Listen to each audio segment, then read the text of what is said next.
Hi friends, ఎలా ఉన్నారు అందరూ? నేనైతే చాలా బాగున్నాను. ఈరోజు మన రెసిపీ వచ్చేసి చిక్కుడుకాయ గుడ్లు. నాకైతే ఈ కర్రీ చాలా ఇష్టం. మీలో ఎంతమందికి కర్రీ ఇష్టమో లాస్ట్లో కామెంట్ చేసండి, ఓకేనా ఫ్రెండ్స్? ఈ కర్రీ ఎలా ప్రిపేర్ చేయాలో చూద్దామా మరి. ముందుగా ఒక 4 పచ్చిమిరపకాయలు, 5 గుడ్లు నేను ఉడకబెట్టి పక్కన పెట్టుకున్నాను, ఇవి నీట్గా క్లీన్ చేసుకుని. అలాగే 2 పెద్ద ఉల్లిపాయలు, ఒక చిన్న టమాటా కట్ చేసుకుని ఈ విధంగా పెట్టుకోవాలి. అలాగే చిక్కుడుకాయలను నీట్గా ఇలాగా అటు ఇటు ఈనులు తీసేసుకుని నీట్గా ఇలా కట్ చేసుకుని ఇలా క్లీన్ చేసుకుని పెట్టుకోవాలి. దీన్ని వేడి నీటిలో వేసుకుని ఉడకబెట్టుకోవాలి. కొద్దిగా కొంచెం వాటర్ పొంగొచ్చేంత వరకు ఉడకబెట్టుకుంటే సరిపోతుంది.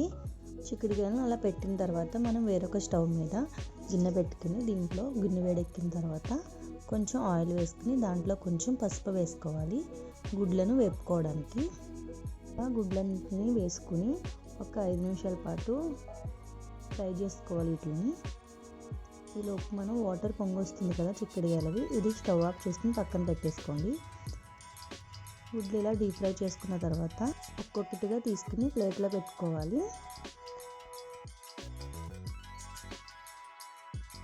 ఇలా గుడ్లని వేపుకున్న తర్వాత తీసుకుని ప్లేట్లో పెట్టేసుకున్న తర్వాత ఇదే ఆయిల్లో మనం ముందుగా కట్ చేసి పెట్టుకున్న పచ్చిమిర్చి అలాగే ఉల్లిపాయ ముక్కలను వేసుకోవాలి. ఒకసారి బాగా కలుపుకోవాలి. ఇలా కలుపుకున్న తర్వాత దీంట్లోకి కొంచెం సాల్ట్ను వేసుకోవాలి. ఉల్లిపాయ ముక్కలు అనేవి త్వరగా మగ్గుతాయి అన్నమాట మనం సాల్ట్ వేసుకున్నాక. ఇలా ఉల్లిపాయ ముక్కలు సగం అంటే 50% మగ్గిన తర్వాత దీంట్లోకి మనం ముందుగా కట్ చేసి పెట్టుకున్న టమాటాలను వేసుకోవాలి. ఇలా టమాటాలను వేసుకుని ఒకసారి మొత్తం అంతా కలుపుకుని ఒక 5 నిమిషాలు మగ్గించుకోవాలి. ఈ విధంగా ఇలా 5 నిమిషాలు మగ్గిన తర్వాత మనం సగం వేడి నీటిలో పొంగొచ్చేంత వరకు పెట్టుకున్నాం కదండి చిక్కుడుకాయని. ఆ చిక్కుడుకాయని తీసుకుని ఈ సగం మగ్గిన ఉల్లిపాయలు, టమాటాలు, పచ్చిమిర్చి ముక్కలు ఉన్నాయి కదా దీంట్లో వేసేసుకోవాలి. ఈ చిక్కుడుకాయలు వేడి నీళ్ళలో పచ్చివాసన పోవడానికి మాత్రమే వేసాము, ఇవి పూర్తిగా ఉడకవు కాబట్టి ఇలా మూత పెట్టుకుని మగ్గించుకోవాలి. ఇలా 5 నిమిషాల తర్వాత మూత తీసి చూస్తే ఉల్లిపాయలు, టమాటాలు అలాగే చిక్కుడుకాయలు కూడా ఈవెన్గా కుక్ అయి ఉంటాయి. మొత్తం అన్నీ సమానంగా మెత్తగా కుక్ అయి ఉంటాయి. దీంట్లో ఎప్పుడైతే మనం సాల్ట్ వేసామో ఆటోమేటిక్గా మెత్తగా అవుతాయి ముక్కలు. ఇలా ఒకసారి కలుపుకున్న తర్వాత దీంట్లోకి ఒక 3 స్పూన్ల కారాన్ని అయితే వేసాను. నేను కొంచెం కారంగానే తింటాము, సో అందుకని నేను 3 స్పూన్ల కారం వేసాను.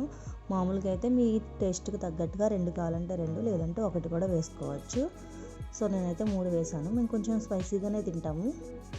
ఇలా కారం వేసిన తర్వాత మొత్తం అంతా ఒకసారి బాగా కలుపుకుని మంటని హై ఫ్లేమ్లో పెట్టుకుని 1 గ్లాస్ వాటర్ అయితే వేసుకోవాలి. ఇలా వేసుకున్న తర్వాత ఒకసారి బాగా కలుపుకుని దీంట్లోకి కొంచెం నీట్గా కడిగి పెట్టుకున్న కొత్తిమీరని వేసుకోవాలి. దీంట్లో మసాలాలు ఏమీ వేయని అవసరం లేదు. చిక్కుడుకాయ అనేది ఇలా కొత్తిమీర ఫ్లేవర్తో బాగుంటుంది, మసాలా వేయవసరం లేదు.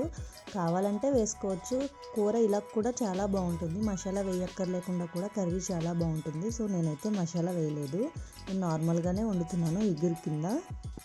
సో ఇలా కొత్తిమీర వేసేసిన తర్వాత మనం ముందుగా ఫ్రై చేసి పెట్టుకున్న గుడ్లను దీంట్లో వేసుకోవాలి. వెంటనే హై ఫ్లేమ్లోనే పెట్టుకోవాలి ఒక 5 మినిట్స్.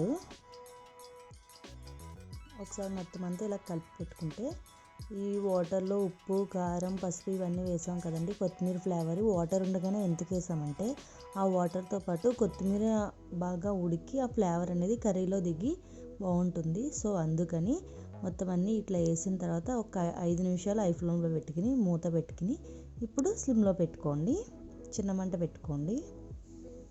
ఒకసారి 5 నిమిషాల తర్వాత మూత తీసి చూస్తే ఈ విధంగా ఉంటుంది. ఒకసారి కర్రీని మొత్తం ఒకసారి గరిటెతో ఈ విధంగా కలుపుకోవాలి. ఇలా కలుపుకున్న తర్వాత కొంచెం వాటర్ ఉంది దీంట్లో కాబట్టి ఒక 2 మినిట్స్ ఇంకా ఆ వాటర్ అంతా దగ్గరికి అయ్యేంత వరకు కూడా స్టవ్ మీద కొంచెం మంటని మిడిల్లో పెట్టుకుని ఇలా ఈ విధంగా ఒకసారి మొత్తం అంతా దగ్గరికి అయ్యేటట్లు మగ్గించుకోవాలి. ఇలా మగ్గించుకుని స్టవ్ ఆఫ్ చేసేసి కర్రీ అంతా ఒక బౌల్లోకి తీసేసుకుంటే చిక్కుడుకాయ గుడ్లు కూర రెడీ. ఈ కూరని వేడివేడిగా ఉన్నప్పుడే రైస్లో వేసుకుని తింటే సూపర్ ఉంటుంది ఫ్రెండ్స్. నాకైతే చాలా ఇష్టం ఈ కర్రీ. అలాగే మీలో ఎంతమందికి కర్రీ అంటే ఇష్టమో కామెంట్ చేయండి. ఈ వీడియో నచ్చినట్లయితే లైక్ చేయండి, మీ ఫ్రెండ్స్ అందరికీ షేర్ చేయండి. అలాగే నా ఛానల్ని సపోర్ట్ చేయండి friends. Thank you for watching.